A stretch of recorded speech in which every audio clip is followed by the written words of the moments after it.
Hello, what's up? Isang magandang araw sa inyo guys.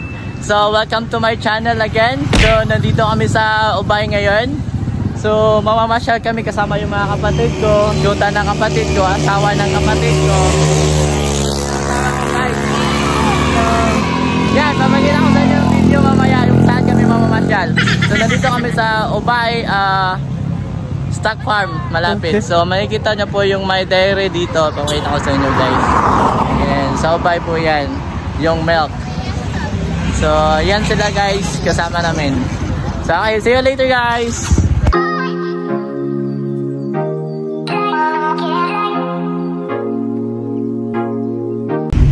So, okay guys, ito parang road trip yung ginawa namin kasi medyo malayo kami ng kaunti dun sa bahay ng shota ng kapatid ko. So guys, ito papunta kami kung saan kami papunta ngayon. Ito, makikita nyo po sa may left side namin yung Alicia Paronamic Park. So nakapasyal na kami dati niyan, may video kami. So yun guys yung pinuntahan namin. So maganda. Yan. So nature na nature guys. Tingnan nyo. Okay. Ayan guys.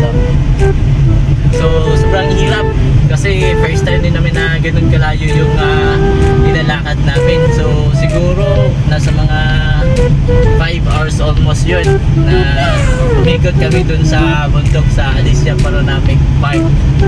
Yan guys. Ayan yung pinuntahan namin dati. So ito yung road ng Ubay. So di ko lang alam yung kung saan yung pupuntahan namin ngayon kasi yung guide namin nasa unahan, nakamotor pa sila. Malalaman nyo yung mamaya, sabihin ko sa kung saan yan. So okay guys.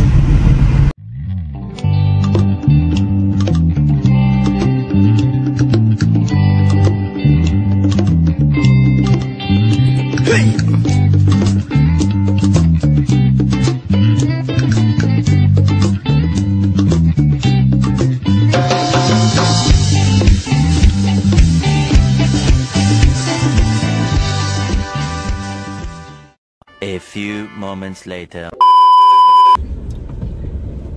So okay guys, nandito na kami, malapit na kami guys. Papunta namin yung road guys. So hindi ko pa lang alam pala yung anong pangalan guys. Basta quarry daw to.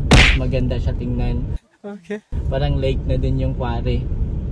So yung tubig daw galing sa ilalim, kaya malinis siya guys. So okay pa, walang entrance guys. Mas maganda pagka ngayon kayo pupunta, wala pang entrance. Baka next time may entrance na to, gawing tourist spot na kasi bago lang na-develop.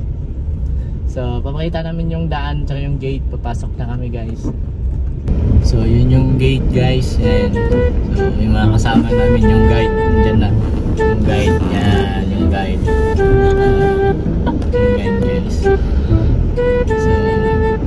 So okay guys, ayan, papasok na kami. So guys, it's sad to say na sarado po yung gate papasok. What the fuck? Private property pala to guys. So kita nyo guys, sarado. So hindi kami basta-basta makapasok. So guys, tingnan nyo, nakipag-communicate pa kami sa may-ari. Ay, ano pa yun, secretary pala guys. So, yan, marami kami dito. Taga-Ubay din yung iba. So, nang hirap guys, pero sana makapasok kami.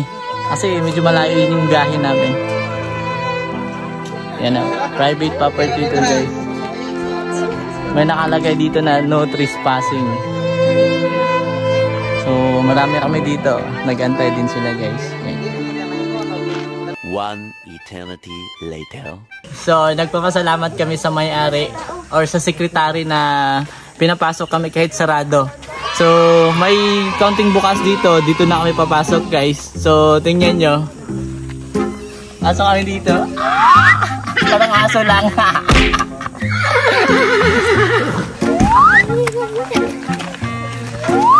Ito yung guys.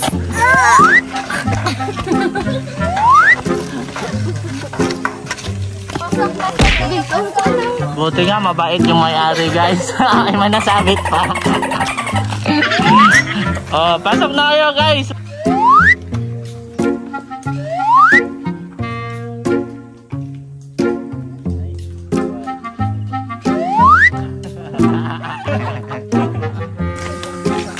So guys, buti na nakapasok. Nandito na kami sa loob. So, tara! So, may aso daw dito guys, tatlo. So, sana hindi makagat. Sana hindi kami magtakbuhan.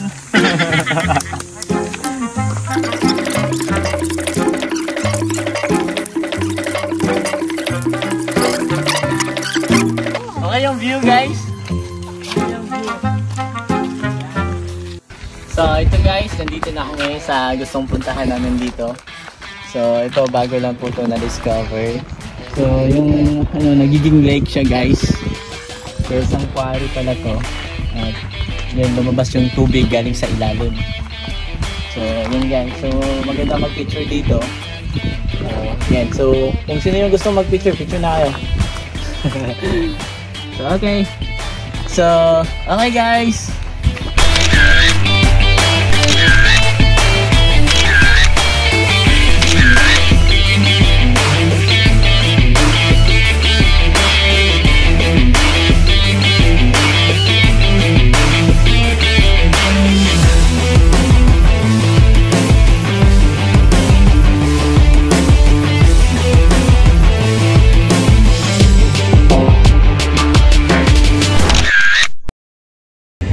So okay guys, galing na kami sa loob ng Ilihan Quarry or Barangay Ilihan po pala yun. So yun yung tawag nila sa quarry guys. So ngayon yung next stop po namin is yung Kabugsay Hills.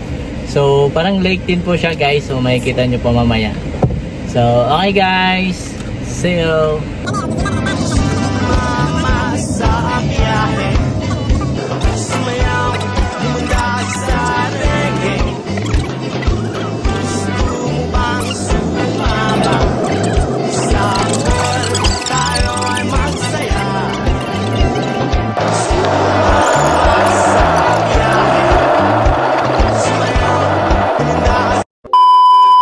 A few inches later.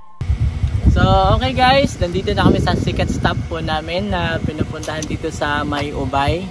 So ito yung tinatawag na Kabugsay Hills. So tinawag daw sila Kabugsay Hills kasi daw dati minidam to. Tapos nung sumikat na siya, tsaka pa siya pinalitan ng Kabugsay Hills. Siguro dahil yung background nito may hills, kaya po nagiging Kabugsay Hills. So ito po ay isang lake. So, di ba? Tingnan nyo, maganda. Isang dalagang Pilipina, yeah. Dalagang Pilipina, yeah. Isang dalagang Pilipina. Dalagang Pilipina. So, yun. So, yun yung sabi nila. Kaya po sa Kabugsay, pinalitan nila ng Kabugsay kasi, yun, nung sumikat siya. Siguro, nagbubugsay yung bangka, ganun. Nagbubugsay. Gago! So, okay guys. So, yun, mag-picture na kami. Okay.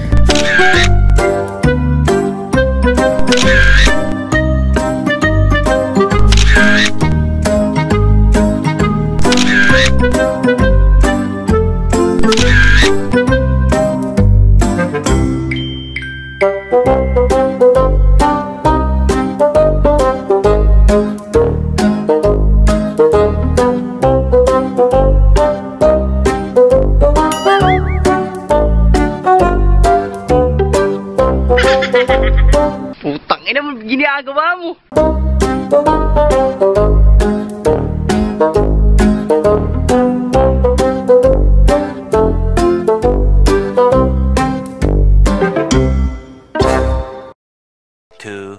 Years later. Okay guys, nandito kami ngayon sa Ubay Stock Farm.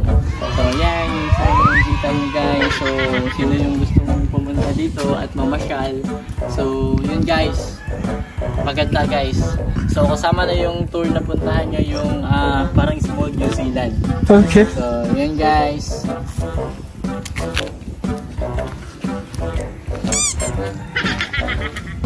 Really nice. So ito guys, nandito kami sa papasok doon kung saan yung Ubay Stock Farm. So ito yung daanan guys. So nakita niyo po. At diretso din kami doon sa magandang bundok daw, sabi na parang New Zealand. So yun yung third stop namin dito sa Ubay po. So hi guys.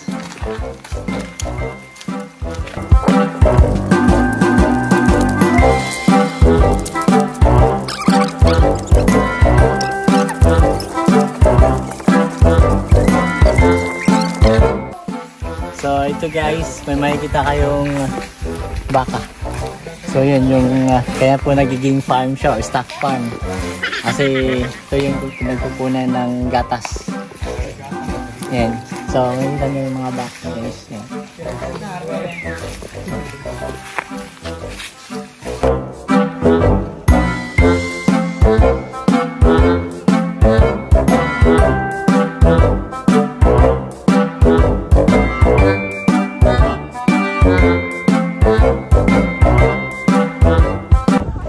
So, okay guys. So, ito yung sinasabi nilang New Zealand in Bohol.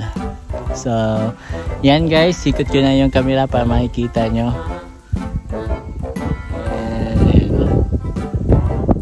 So, New Zealand in Ubay, Bohol.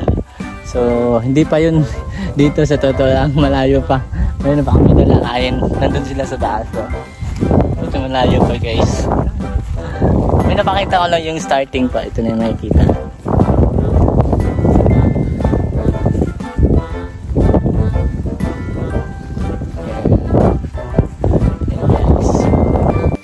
So guys, nakakapagod, nakakahingal. Inhale, exhale. So guys, makikita nyo sila sa likod. Yan. Doon kami papunta.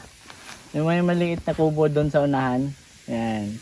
So, andito yung pinakamagandang view sa Ubay, yung tinatawag nilang New Zealand or Small New Zealand in Bohol, in Ubay, Bohol.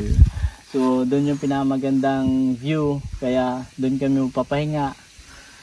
Doon kami magdo-drone. So, ito yung dala ko, mag-drone kami. So, yun guys. First time namin gamitin yung drone. So, picky. Pang practice lang. At least meron kaming aerial view. So, yun guys. So, doon yung isang kapatid ko. So, sige guys. Dito na kami.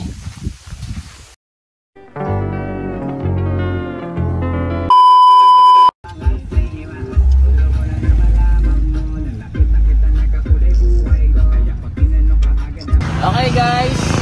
So, ito. Nandito sa likod ko makikita nyo po yung dairy milk or Bohol dairy milk. So yung gatas po is galing po sa kalabaw. So yun guys, makikita nyo po may anak na kalabaw, mother ng kalabaw. So isang sikat dito na binibilihan po ng milk po ng kalabaw dito sa Ubay, Bohol. Yun guys, pag pupunta kayo ng Ubay guys, dapat bibili kayo ng gatas dito. Masarap po guys, ayos na ayos. Okay.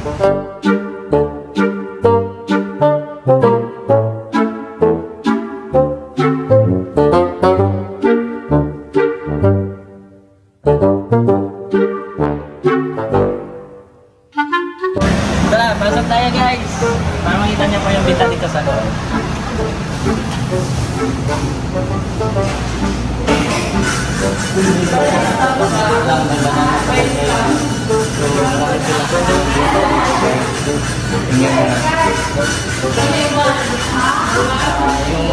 Yung pinipili talaga yung mostly is yung ganito guys. Tingnan nyo guys. So is chocolate milk o Bohol dairy. Yeah. So mayroon ding yung milk talaga guys, may kasamang mango, mga fruits. Ayan. Kasi klase iba't iba, may strawberry, may mango, may pineapple. Ayan. Meron din sa kabila. Meron din guys. Ay, ito lang. Meron pa dito. So, ano ba ito? Pinaghalo yung milk to na may plain, may choco, mango at ube. Pero yung kulay niya is nagiging ube niya siya guys. Yan o. Pero may mango siya, may choco din. Okay. Yun lang guys.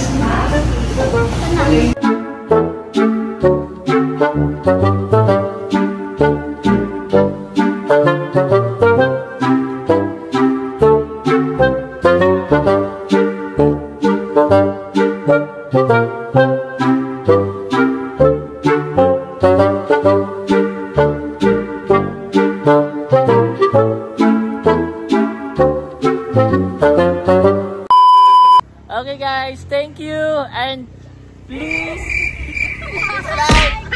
like, share, subscribe, and click the notification bell para updated kayo sa mga video. Yay!